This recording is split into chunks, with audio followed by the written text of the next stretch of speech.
2장 6절 7절 말씀입니다.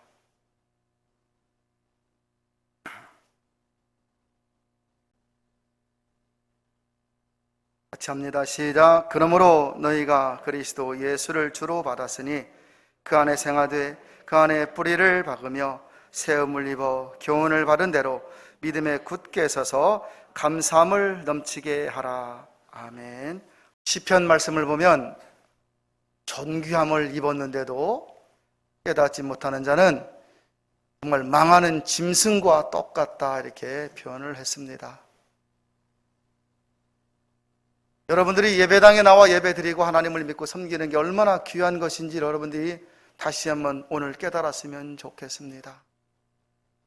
성경에 보면 이스라엘 백성들이 범죄하고 하나님 멀리 떠나고 살아갈 때 표현이 여러 가지가 있습니다. 이 지렁이 같은 야고가 그랬어요. 지렁이와 똑같다 그랬어요. 메뚜기 같다라고도 표현을 했습니다. 하나님이 만든 지렁이나 하나님이 우리를 만드셨는데 사람이나 존귀에 처하나 존귀함을 입었음에도 깨닫지 못하면 똑같다라는 말입니다. 우리가 살아갈 때 땅 딛고 살아갑니다. 예수님을 몰랐을 때는 큰 평수에서 사는 아파트, 좋은 집, 세상에 많은 재물을 자랑하는 것이 기쁨이요 행복이었어요. 그러나 예수님을 믿고 산 이후에는 그 예수님을 믿고 산 것이 얼마나 행복한 것인지 귀한 것인지를 매일매일 깨달아야 되는데요. 오늘 성경에 보면 그러므로 너희가 그리스도 예수를 주로 받았으니 그랬어요.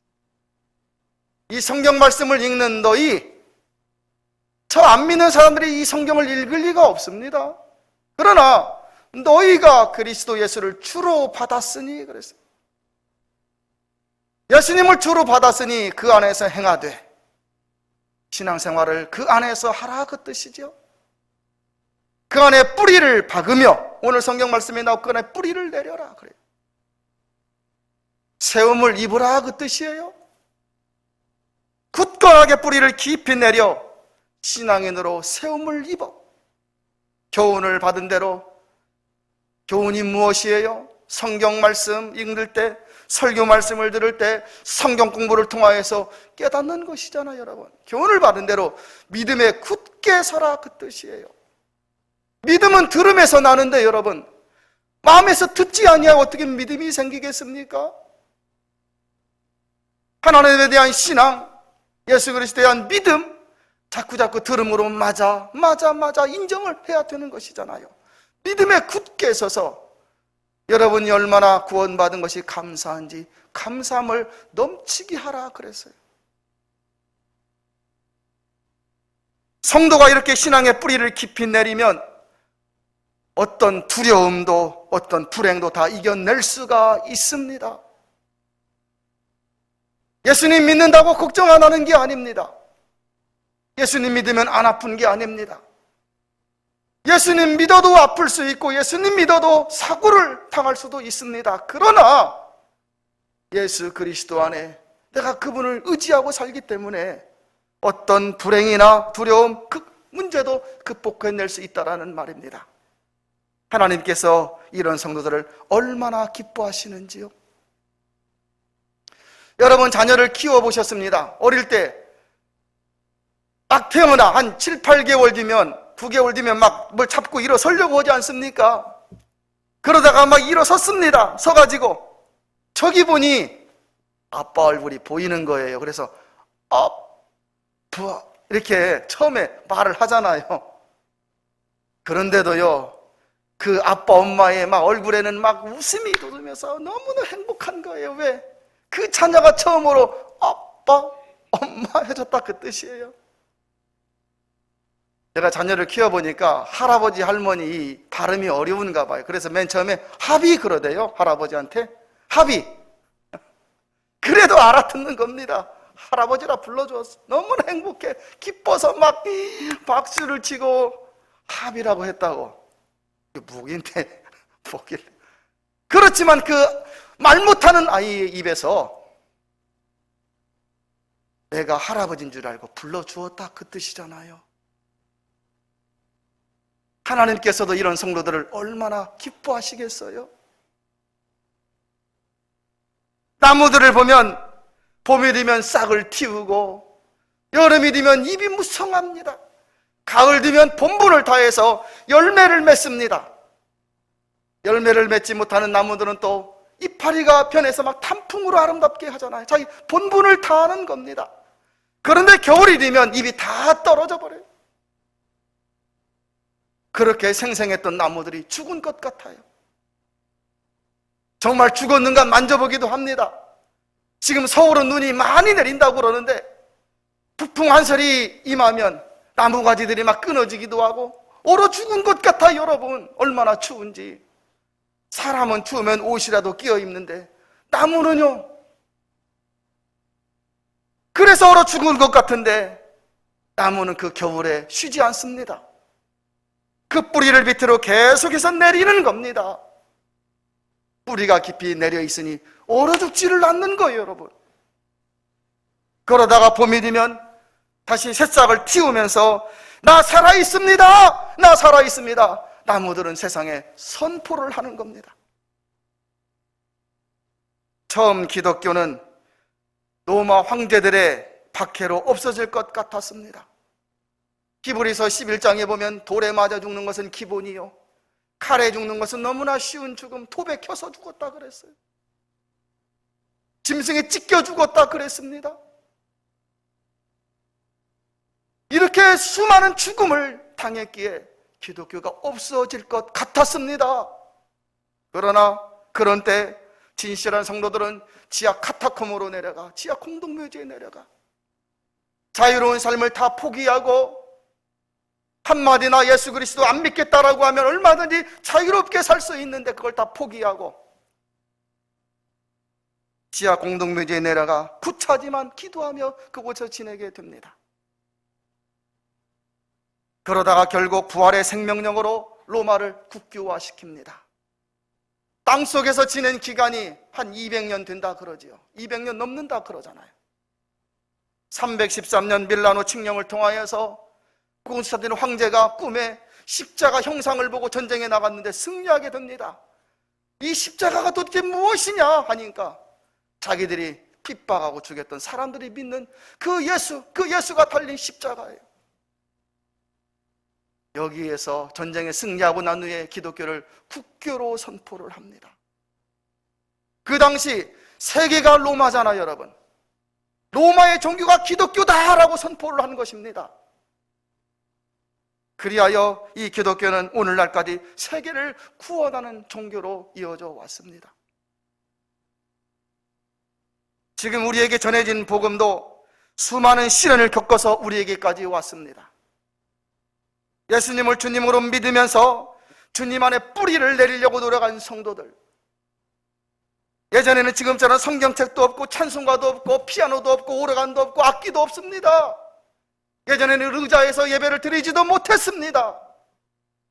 예전에는 바닥에 누워서 바닥에 무릎 꿇고 지내면서 이름도 없이 빛도 없이 기도하며 신앙을 지켜온 그 믿음의 선배들, 주님을 사랑하며 그분을 따라 살려야 했던 수많은 진실한 성도들로 인하여서 복음이 오늘날 여기까지 이어져 왔습니다. 이렇게 이어진 복음이 지금 위기를 맞이하고 있습니다. 일제 36년 아래에서 믿음의 선배들이 당했던 것과 같은 고문과 핍박의 고난은 아니지만 눈에 보이지도 않는 작은 바이러스가 총과 칼처럼 우리의 신앙을 위협하여 신앙에서 멀어지게 만들고 예수님으로 인한 구원에서 멀어지도록 만드는 일들이 일어나고 있습니다. 예수님을 왜 믿는지도 잘 몰라요. 예수님을 왜 믿어야 하는지도 식어져 버렸습니다. 이 땅에 구주로 오신 예수 그리스도를 믿는 우리들이 대림절을 지내면서 어떻게 지내야 할까요? 오늘은 우리에게 잘 알려지지 않는 우리나라 믿음의 인물을 통하여서 신앙의 깨달음이 있기를 소망합니다. 우리나라 기독교 영성에 큰 영향을 끼친 인물이 있습니다. 우리는 뭐 조영기 목사님이나 한경지 목사님 그런 분들만 많이 생각해요. 주기철 목사님, 손양호 목사님 그런 사람들만 생각할 때가 많이 있습니다. 그러나 여러분, 우리에게 잘 알려지지 않는 최홍종이라는 목사님, 한번 따라서 해봅니다. 최홍종 목사님, 광주 호남신학대학교 근처에 가면 이분의 기념관이 있습니다. 이분이 1880년에 태어나 1966년 87세로 이 세상을 떠나게 됩니다. 그는 일제강점기 때 세 가지가 유명했다 그래요. 시장통의 유명한 깡패, 평양의 깡패가 누구라고 그러지요, 여러분? 유명한 김두한을 주먹으로 싸마는 사람이고요. 임익두 목사님인가요? 유명한. 근데 이분은 호남 지방의 유명한 시장통의 깡패. 두 번째, 이분이 의병을 잡던 악질 경무청 순검이었대요. 의롭게 살고 조금 독립운동을 한 끼미가 있으면 다 잡아들여. 경무청 순검. 세 번째로, 이 사람의 타이틀이 뭐냐면 남이 잘 되는 걸 보지 못해 남을 괴롭히는 것을 즐기는 망나니였다라는 거예요. 시장통의 깡패, 의로운 사람을 잡아들이는 순검, 망나니, 세 가지 재미로 살던 이 사람이, 그가 예수님을 만나 이 호남의 최초의 장로님이 됩니다. 호남 최초의 장로님. 그리고 하나님을 더 섬기고 싶어서 평양신학교에 입학하여서 목사님이 됩니다. 사람들이 이 사람에게 나중에 붙여진 타이틀은 깡패도 순검도 망나니도 아니라 예수에 미친 사람이었다 그래요. 이분이 1907년도에 28살에 예수님을 영접하게 됩니다. 그런데 여러분, 영접하게 된 계기가 있습니다. 그때 광주 선교부에 오웬이라고 하는 외국 선교사님이 있었는데, 이분이 광주 근처를 이렇게 순회 선교하며 복음을 전하다가 폐렴에 걸려버립니다. 이 초창기 때 폐렴에 걸리면 죽었잖아요, 여러분. 지금은 안 죽지만. 사경을 헤매자 광주 선교부는 목포에 있던 포사이드 선교사에게 도움을 요청했습니다. 이분이 의사였습니다. 포사이드 선교사는 이 말을 타고 이제 목포에서 광주까지 오기로 하는데, 그런데 광주 길목 16km 지점에서 한 여인을 발견하는데요, 온 몸이 피고름으로 가득 차서 나병에 걸려 버려진 여인이었어요. 그 여인을 길 옆에서 발견하고 이 포사이드 선교사 이분이 그냥 올 수 없어서 이 여인을 말에다 태웁니다. 여인을. 그리고 나서 광주에 와서 이제 치료를 하려고 내리는데, 이 피구름이 가득한 이 여인을 포사이드 선교사 이분이 안아서 내리는 겁니다. 이 모습을 이제 광주에 들어서니까 어떤 선교사가 말에 막 피구름이 막 가득 찬 여인을 싣고 온다더라 하니까 소문이 나겠지요. 이 최홍종 이분도 그걸 구경하려고 오게 되는 거예요. 그런데 이 포사이드 선교사 이분이 그 피구름 걸린 여인을 안아내리는 것을 눈으로 지켜보고 정말 감동을 받았어요. 어떻게 저럴 수가 있는가? 사람들은 알잖아요. 외국인이 무엇을 전합니까? 예수 천당을 전하잖아요. 야수교를 전했잖아요. 이 최영종 이분이 그 28살 그때 그 모습을 보고 저 선교사가 믿는 예수를 나도 믿겠노라, 충격을 받은 거예요. 그래서 이 선교사를 도우면서 신앙생활을 하다가 유진벨 선교사에게 세례를 받습니다. 그리고 광주 제중원 현 지금의 광주 기독병원에서 나환자들을 도우면서 주님의 사랑을 실천해 나가기 시작합니다. 광주 무등산 위에 토막집과 초가를 세우고 빈민들이 막 몰려들기 시작해. 빈민들이 몰려들었어요. 결핵 환자, 빈민들, 나병 환자들이 그곳으로 모여들어 이 최용준 이분이 같이 지내기 시작한 거예요. 1950년에 이곳은 대한예수교 장로의 통합적 신림교회가 됩니다. 최영정 이분은 부모에게 물려받은 땅이 좀 있었는데요, 광주 봉성리 땅을 나환자 치료를 위해서 내어놓습니다. 이것이 바로 지금의 여수 애양원의 시작이 되었습니다. 청년들을 교육하기 시작했는데요, 성경을 읽으면서 딱 하나, 신행일치를 하라. 모여서만 신앙생활이 아니라 저 밖에서도 예수님 믿는 사람처럼 살아야 된다 가르치기 시작했습니다. 해방이 되고 김구 선생이나 이승만 대통령이 건국운동 참여를 권유했지만, 그런데 이 목사님은 가난하고 병든 자의 친구를 담겠다며 기도와 구제에 힘을 썼고, 42살 때 되어서 이제 평신도 아무것도 아닌 직분이 있었다가 집사가 되었고, 이제 장로가 되었고, 신학생이 되고, 이제 42살에 평양 신학교에 입학하여 목사님이 되기로 헌신을 합니다. 이분이 87세 되던 1966년 100여일을 금식 기도합니다. 87세 때 내가 하나님께 온전히 헌신을 하겠노라. 그러다가 몸이 쇠약해져서 죽게 됩니다. 이분이 죽은 후에 장례식을 치르는데요, 너무나 많은 사람들을 위해서 희생하니, 헌신했으니 광주에서 사위장으로 치르자 해서 광주시 장례로 치르는데, 수많은 나병 환자와 거린들이 찾아와서 이렇게 외쳤다 그래요. 아버지, 우리는 어쩌라고 가십니까? 울부짖었다 그래요. 우리들은 이 최영종 목사님처럼 살 수 없습니다. 그런데 여러분, 그분이 만난 예수님, 그분이 어떤 분이시기에 깡패와 망난이었던 이 사람이 그렇게 변화될 수가 있습니까? 여러분이 믿으신, 우리가 믿는 예수님은 다른 예수님입니까? 똑같은 예수님이잖아요.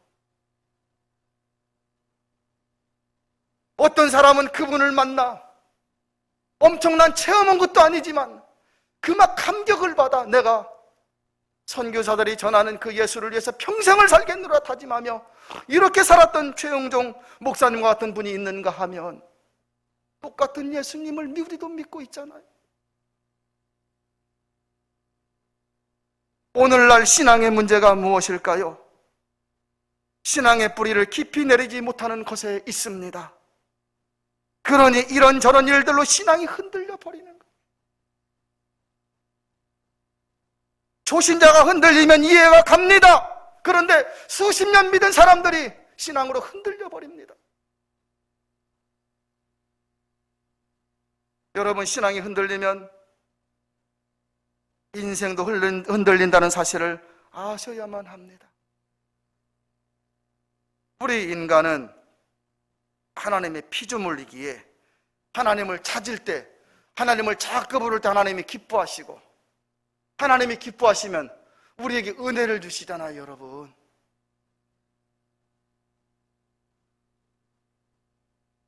하나님을 찾고 찾을 때 하나님 안에 살아야 행복할 수 있는 존재이기에 신앙이 흔들리면 아무것도 아닌 것이에요. 예수님을 왜 믿어야 합니까? 왜 믿고 살아야 합니까? 여러분의 우리의 구원관을 다시 한번 정립해야 합니다. 두렵고 무서운 것은 오늘날 사람들이 하나님을 너무 쉽게 생각하고 너무 쉽게 믿는 그 모습입니다. 신약 갈라디아서 6장 7절에 보면 하나님은 만으로 여김을 받지 아니하시나니 그랬어요. 하나님은 없이 여김을 받지 않습니다. 우리 피조물에게서. 하나님 보시기에 지렁이 같고 메뚜기 같은 우리인데, 우리는 세상에서 무엇인가 괜찮고 잘나고 조금 배웠으면 지식이 있다고 생각하고 그렇게 살아가는데, 하나님이 보시기에는 아무것도 아니잖아요. 여러분, 그런데 그런 우리가 하나님을 알만한 것이 있음에도 불구하고 열심히 하지 못하고 신앙생활하지 못할 때 하나님은 어떻게 우리를 바라보시겠습니까? 여러분, 하나님을 잘 믿고 살아가십시오. 우리는 내일 일을 모르기에 오늘 아무것도 아닌 것처럼 힘있게 자신있게 당당하게 살아갈 때가 얼마나 많습니까? 그러나 여러분, 내일 일을 안다면, 한 달 후의 일을 우리가 깨닫는다면, 한 달 후에 우리가 무슨 일을 당하고 어떤 일을 당할지 깨닫고 산다면 인생, 삶의 자세가 달라질 거예요. 신앙생활을 열심히 하는 것은 다시 오실 주님을 만나야 할 성도에게는 복이고 후회하지 않을 은혜의 인생이 됩니다. 사랑하는 성도 여러분, 신앙의 뿌리를 깊이 내리려고 노력을 하십시오. 코로나 바이러스 때문에 더 교회를 멀리하고 신앙생활을 게을리해야 되는 것이 아닙니다. 나무는 겨울에 뿌리를 더 깊이 내리면서 봄을 준비하듯이 우리를 또 신앙의 뿌리를 깊이 내리려고 노력하고, 어려움이 있을 때 더욱더 신앙생활 잘하려고 노력하고, 예배 잘 드리려고 노력하고, 그런 가운데서 하나님을 찾고 찾을 때 하나님이 우리의 모습을 보시면서 얼마나 기뻐하시겠습니까? 신앙의 뿌리를 깊이 내리면 어떤 두려움도 어떤 불행도 다 극복해낼 수가 있습니다. 가문의 성도들은 뿌리를 깊이 내리는 굳건한 신앙으로 사셔서 영혼이 잘 되고 범사가 잘 되고 강건한 성도들이 다 되시기를 진심으로 축복합니다.